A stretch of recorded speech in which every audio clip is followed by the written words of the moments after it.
अस्सलाम वालेकुम एवरीवन, कैसे हैं आप सब। उम्मीद है कि आप सब बहुत अच्छे होंगे और मेरी दुआ है कि अल्लाह ताला आप सबको आपके घर में खुश रखे और सेहत और तंदुरुस्ती वाली लंबी ज़िंदगी दे, आमीन।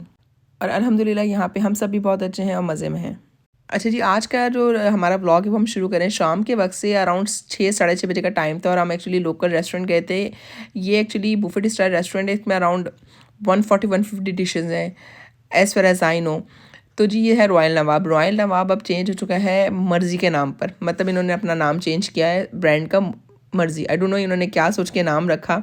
जब मैं काउंटर पे गई तो मैंने उससे पूछा आपने नाम चेंज कर दिया है। ही सेड, बड़ी फ़नी अंदाज में उसने कहा, yes ma'am it's change to मर्ज़ी, मेरी मर्ज़ी आपकी मर्ज़ी हम सबकी मर्ज़ी। उसने जो ये बोला ना, मुझे इतनी हंसी, मेरी हंसी नहीं रुक रही थी, मतलब जिस तरह फ़नी वे में बोल रहा था।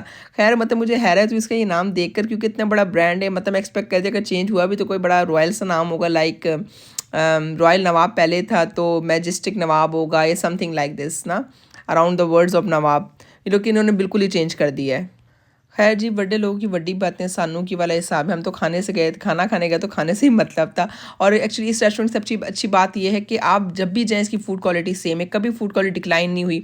मतलब मैंने बहुत से यहाँ रेस्टोरेंट्स देखे हैं, पाकिस्तान में भी मैंने बड़ा एक्सपीरियंस किया कराची में, कि आप जब जाते हैं, जब नया नया रेस्टोरेंट खुलता है तो बड़ी हाइप होती है, बड़ा अच्छा फूड क्वालिटी, बड़ा अच्छा उन्होंने माहौल रखा होता है अंदर का। लेकिन बाय द टाइम वो क्वालिटी डिक्लाइन होती जाती है और एक वक्त ऐसा आता है कि मतलब आप खाना ही छोड़ देते हैं वहाँ से। लेकिन इनकी अच्छी बात ये है कि आप जब भी जाएँ आपको क्वालिटी फ़ूड की वही मिलती है और काफ़ी वैरायटी है, मतलब कुछ ना कुछ आप खा ही लेते हैं। अच्छा, जो ये रेस्टोरेंट है ना, यहाँ पे इन्होंने ऊपर की पोर्शन में इन्होंने ना हॉल सा बनाया है। वहाँ पे लोग शादियाँ, पार्टियाँ, बर्थडेज़ करते हैं। इवन के नीचे भी आप देख सकते हैं, यहाँ पे लोग बर्थडे सेलिब्रेट करते हैं किसी की। यहाँ ये बर्थडे सेलिब्रेट किया, वहाँ मेरा बच्चा दिल पकड़ के बैठा हुआ था अपना छोटा वाला। वो एक्चुअली इतने कभी गया नहीं शोर हंगामों में, ज़्यादातर हम जाते ही नहीं इन जगहों पर, और जाते हैं तो फिर वो फिर डर जाता है। खैर जी, अब स्टार्ट होता है सेकंड डे। यहाँ पे अराउंड 12-1 बजे का टाइम था। मैं बना रही थी खाना, और खाने में बना रही थी मैं गोभी आलू। और जी गोभी आलू का जो कुचूमर निकला है ना, मैं आपको दिखाऊंगी क्या इसके साथ हादसा हुआ था, वो अभी आप आगे जाके देखेंगे। गोभी आलू कम और गोभी का कीमा ज़्यादा बन गया था। खैर जी, तो बस ये खाना बना तो वही नॉर्मल मसाले डाले मैंने। साथ मेरे हस्बैंड करते, मैंने कहा क्यों ना खड़े हैं तो इनका फ़ायदा उठाया जाए ज़रा। तो बस यहाँ मैंने गोभी वही प्याज फ्राई करके और टमाटर डाल के, नमक मिर्च और हल्दी डाल के गोभी आलू डाल दिए थे एक साथ। और इसको मैंने हल्के चूल्हे पे 1 कप पानी डाल के रख दिया था। पानी अब आप क्वांटिटी के हिसाब से रख सकते हैं। अगर आप ज़्यादा गोभी है तो उस हिसाब से पानी डालें। मैंने थोड़ा डाला था, ये मैं दिखा रही हूँ अपने बेटे की बोतल से डाला था मैंने पानी। वो मैंने धो के रखी थी सामने, हाथ वही लगी तो मैंने इसी से डाल दिया। और बस यहाँ पे दम लगा के मैंने रख दिया।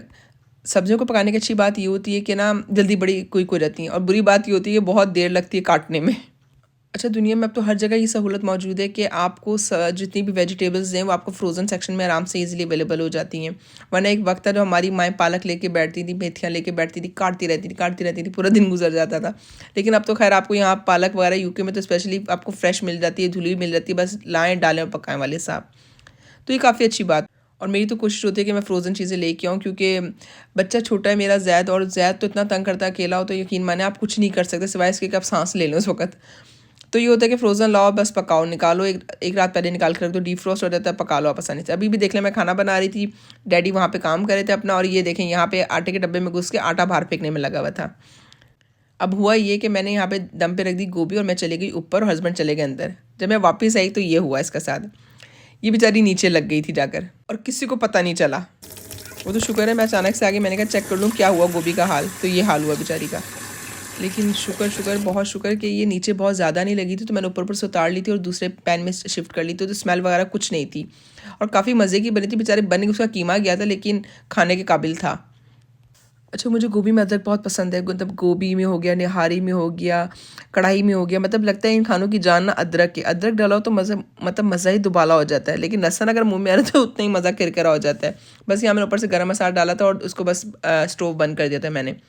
काफ़ी मज़े की बनी थी। बस एक टाइम हमने रोटी से खाई थी और दूसरे टाइम एज़ यूजुअल हमारे घर पराठे बनते, तो मैंने फिर पराठे बनाए थे इसके। मेरे बच्चे थे शौक से खाते ही नहीं गोभी, मतलब बच्चों में ज़ैद तो खैर क्या ही खाता है, तो नाइल मतलब तक खाता नहीं सब्ज़ी शौक से ना, तो मुझे फिर उसको तो पराठे ही बना के देना पड़ा था दिन में भी। लेकिन मेरे हस्बैंड शौक से खा लेते हैं, मैं शौक से खा लेती हूँ। लेकिन स्टिल मेरी जान जाती है टिंडे और मतलब ना कद्दू वगैरह खाते हुए। सब्ज़ी तो रेडी हो गई थी, फिर मेरे हस्बैंड कहेंगे यार चलो स्मूदी बना दो, दिल चाह रहा है काफ़ी। मैंने कहा चलें ठीक है, टाइम देख रही थी कि क्या टाइम हो रहा है। एक्चुअली ये जो वीडियो है ना, मैंने थोड़े दिन पहले रिकॉर्ड की थी लेकिन डाली नहीं थी, क्योंकि मैंने फिर वो घर वाली वीडियो डाल दी थी। बच्चों के साथ टाइम ही नहीं मिलता, मतलब जो मैं करना चाहती मैं कर ही नहीं पाती। खैर यहाँ मैं स्मूदी बना रही थी, मैं टाइम भी देख रही थी, नाइल को लाना था स्कूल से। मैंने कीवी डाला था इसमें, बनाना डाला था और एप्पल डाला था, और इसमें मैं यहाँ पे मैंने दही डाली है और 1 कप मैंने 1 गिलास पानी डाला था इसके अंदर। बस इसको ब्लेंड कर दिया अच्छे से। बस ये नाइल को लेने से पहले क्विक फिक्स था कि जल्दी से अब ये पी के निकल जाए, फिर आके बाद में खाना खाएंगे। ये अलग बात है कि जब नाइल को लेके वापस आए तो नाइल ने कहा कि मुझे बाहर जाना है पहले घूमने के लिए। बड़ी मुश्किल से आधा गिलास स्मूदी का पिया और फिर वो बाहर गया हमारे साथ। नाइल को पार्क में जाने का इतना शौक है ना जिसकी कोई हद नहीं, और यहाँ इतनी ही ठंड होती है, मतलब उसको लेके जा नहीं पाते। उसको होता है कि मुझे हर वक्त पार्क ले रहे हो, दिन में 1 दफ़ा तो ले ही जाए मुझे पार्क, और इस ठंड में निकला ही नहीं जाता घर से। बस मैं यहाँ जैद को ट्राई करी थी। जैद की आदत है जब नाइल कोई चीज़ पी रहा होता है, खा रहा होता तो ये खा लेता है, अदरवाइज़ ये भी नहीं खाता उस चीज़ को अगर नाइल ना खा रहा हो। यहाँ पे भी इसने मैं 2 सिप लिए और छोड़ दी स्मूदी। लेकिन मेरी फिर भी कोशिश होती है कि जैद को मैं हर चीज़ ट्राई ज़रूर करवाऊँ। अगर वो पी लेता तो वेल एंड गुड, नहीं पीता फिर भी वो टेस्ट ज़रूर करे कि है क्या चीज़। अच्छा, बस यहाँ पे लास्ट डे था नाइल के स्कूल का, और नाइल का स्कूल जो क्लोज़ हुआ था वो मंडे को क्लोज़ हुआ था, और काफ़ी लेट क्लोज़ हुआ था। बाकी सबके स्कूल जो क्लोज़ हो गए थे, किसी का वेडनेसडे जो क्लोज़ हो गया था, किसी का फ्राइडे को हो गया था, नाइल का मंडे को हुआ था। और बल्कि अब नाइल का स्कूल खुलेगा भी आई थिंक 3 मार्च को या 2 मार्च को, काफ़ी देर से खुलेगा। अच्छा, इनके स्कूल्स में ये होता है कि हर टर्म्स के बाद जब टर्म एंड हो रहा होता है तो उस टर्म के एंड में ना ये आपकी पेरेंट टीचर मीटिंग रखते हैं, और उस जो टर्म में जो कुछ पढ़ा होता है बच्चे ने वो आपको दिखाते हैं कि आपके बच्चे ने क्या प्रोग्रेस किया। आपसे मीटिंग करते हैं, आपको आप अपने कंसर्न रखते हैं, टीचर अपने कंसर्न रखते हैं कि उनके पास कोई हो तो। और इस तरह आप ना मिल के बच्चे की ना प्रोग्रेस देख रहे होते हैं। तो उन्होंने मुझे दिए थे कुछ माइलस्टोन कि आप ये हम चाहते हैं कि ये बच्चा इस नेक्स्ट टर्म में ये कवर करे नाइल ना। और teacher was very happy with his writing कि नाइल प्रोग्रेस कर रहा है अच्छी। और उन्हें था कि बस ये कभी कभी कॉन्सनट्रेट नहीं करता, तो उसका कॉन्सनट्रेशन का मसला जो आ रहा है वो आ रहा है एक्चुअली ग्लासेस की वजह से, क्योंकि उसकी नज़र कमज़ोर है तो उसको अक्सर वो दिखता नहीं लिखा हुआ। मतलब नाइल कहते हैं जो वाइट बोर्ड पे लिखा होता है वो अक्सर ब्लरी होता है उसके लिए, तो वो पढ़ ही नहीं पाता वहाँ लिखा क्या है। तो खैर इंशाल्लाह ये भी सॉल्व हो जाएगा मसला। अब नाइल की क्लासेस आने वाले हैं, और यहाँ मुझे नाइल अपना एक पेज निकाल के बता रहा था कि नाइल ने क्या क्या किया है। अच्छा, यहाँ पे ना इन्होंने बच्चों को एक वर्ड दिया हुआ था और बच्चों ने स्टोरीज खुद लिखी थी। नाइल ने बड़ी टूटी फूटी उस पर लिखी थी, लेकिन समझ में आ रही थी नाइल ने लिखा क्या है। और इन स्कूल्स की अच्छी बात है कि हर पेरेंट्स की अलग अलग बच्चों से अलग अलग मतलब मीटिंग होती है बच्चों के लिए। ये नहीं होता कि सबके सामने बता दिए थे। इवन के बच्चे जहाँ स्कूल में जब नेक्स्ट क्लास में जाते हैं तो कुछ पास फेल का क्राइटेरिया नहीं, कोई लिस्ट नहीं लगती, कोई क्लास में खड़ा होकर बता नहीं देता कि फर्स्ट आया, सेकंड आया, थर्ड आया और ये बच्चा पास है, ये फेल है। मुझे याद है जब हम स्कूल जाते थे पाकिस्तान में तो हमें इसी बात का डर होता था रिपोर्ट में कुछ आए ना आए, सबके सामने बस ये ना बताया जाए कि नंबर कम में, या पास हो गए, फेल हो गए। मुझे ऐसा लगता है कि जिस तरह से हम दुनिया प्रोग्रेस करें, जितना आगे हम जा रहे हैं, अब हमें इस कल्चर को पाकिस्तान से भी ख़त्म कर देना चाहिए कि जहाँ पे आप बच्चों को बताते हैं ये पहले नंबर पे, दूसरे नंबर पे, थर्ड नंबर पे आया है, इसका 7वां नंबर आया है, इसका 15वां नंबर आया है, ये पास हो गया, ये फेल हो गया। I mean this has to be stop now, because मुझे ऐसा लगता है इससे बच्चों का कॉन्फिडेंस बहुत ज़्यादा गिरता है जब आप बताते हैं कि 15वें नंबर पर ये है, 16 नंबर पर ये आया है। यहाँ यूके में कभी आपको नहीं बताया जाता आपका बच्चा पास है या फेल है, बस नेक्स्ट क्लास में प्रमोट होता है। उसके बाद ये होता है अगर बच्चा पे कमज़ोर है तो उन बच्चों का अलग ग्रुप बनाया जाता है जिन्हें ज़्यादा अटेंशन चाहिए होती है, उनका अलग बनाया जाता है।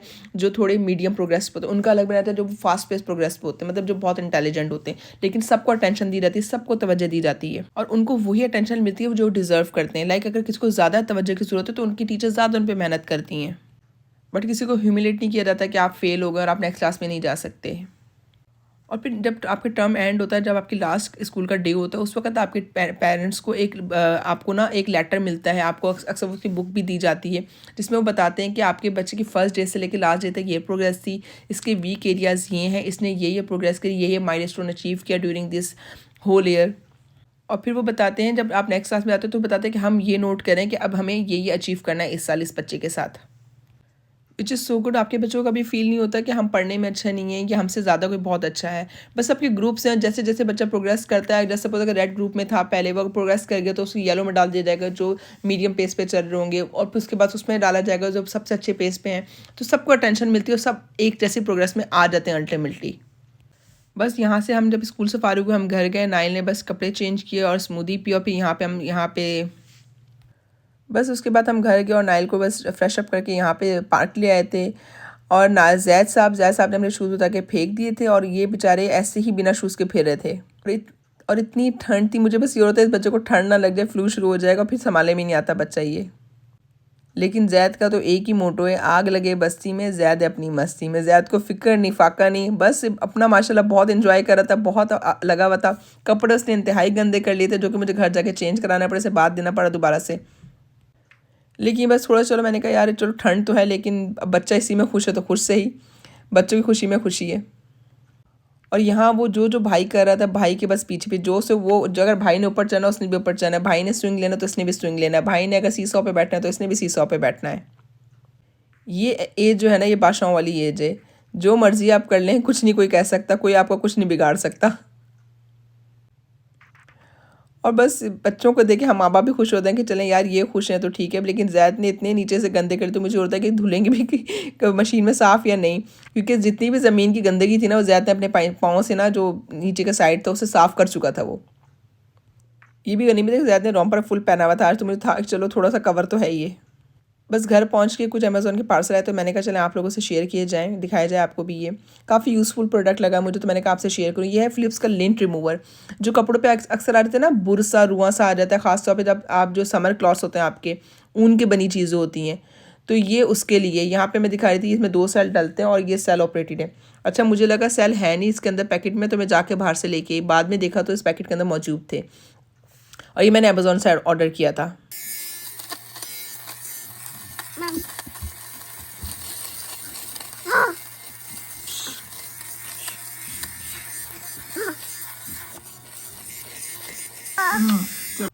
और आप देखिए कितनी ब्यूटीफुली वो लिंट रिमूव हुआ है, मतलब लग रहा था ही कभी नहीं। और यकीन माने आप कितने अच्छे से अच्छे ब्रांड के कपड़े ले लें या कितने सस्ते से सस्ते ब्रांड के कपड़े ले लें, जो बुर है वो हर ऊनी कपड़े पे आता ही आता है।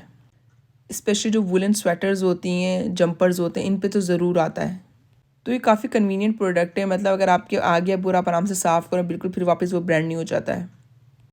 फिर मैंने एक्चुअली 10 मिनट लगा के ना पूरा अपना कोट साफ़ कर लिया था, बिल्कुल ब्रांड न्यू सारा कोट हो गया था। और ऐसा हो गया था जैसे अभी मैं लेके आई मार्केट से। आप देखें इसके अंदर बाद ना ये सारा जो लिंट था ना वो इसके अंदर आ गया था। अच्छा जी, एक और पार्सल था, मैंने कहा इसको भी आपसे शेयर किया जाए। ये था मॉइस्चराइज़र, और ये है न्यूट्रोजेना का हाइड्रो बूस्ट मॉइस्चराइज़र। ये है जेल बेस्ड मॉइस्चराइज़र और ये बहुत ज़बरदस्त है, specially if you have oily and combination skin. ये बहुत अच्छा मॉइस्चराइज़र, बड़ा इफेक्टिव है और बहुत अफोर्डेबल है, ईजिली अवेलेबल है हर जगह ऑनलाइन और बूट्स पे भी अवेलेबल है। अच्छा, इस मॉइस्चराइज़र की सबसे अच्छी बात मुझे ये लगती है कि बड़ा ये लाइट वेट है, इंस्टेंटली एब्जॉर्ब हो जाता है स्किन में, और बिल्कुल भी स्टिकीनेस नहीं होती। नॉर्मली होता है जब क्रीम्स लगाते हैं ना तो आपका चेहरा स्टिकी स्टिकी सा रहता है, इसमें ऐसा बिल्कुल नहीं है, बल्कि चेहरा आपका बहुत हाइड्रेटिंग फील होता है थ्रू आउट द डे। चलिए जनाब, आज का ब्लॉग हम यहीं एंड करते हैं। इंशाल्लाह ज़िंदगी रही तो आपसे फिर मिलेंगे। और यहाँ 11:15 का टाइम और अब मैं सोने जा रही हूँ सारे काम करके। इंशाल्लाह ताला नेक्स्ट व्लॉग में आपसे फिर मुलाकात होगी। तब तक अपना और अपने चाहने वालों का बहुत ख्याल रखिएगा, और मेरी तरफ से अल्लाह हाफिज़। Do like and subscribe this video and share with your friends and family member.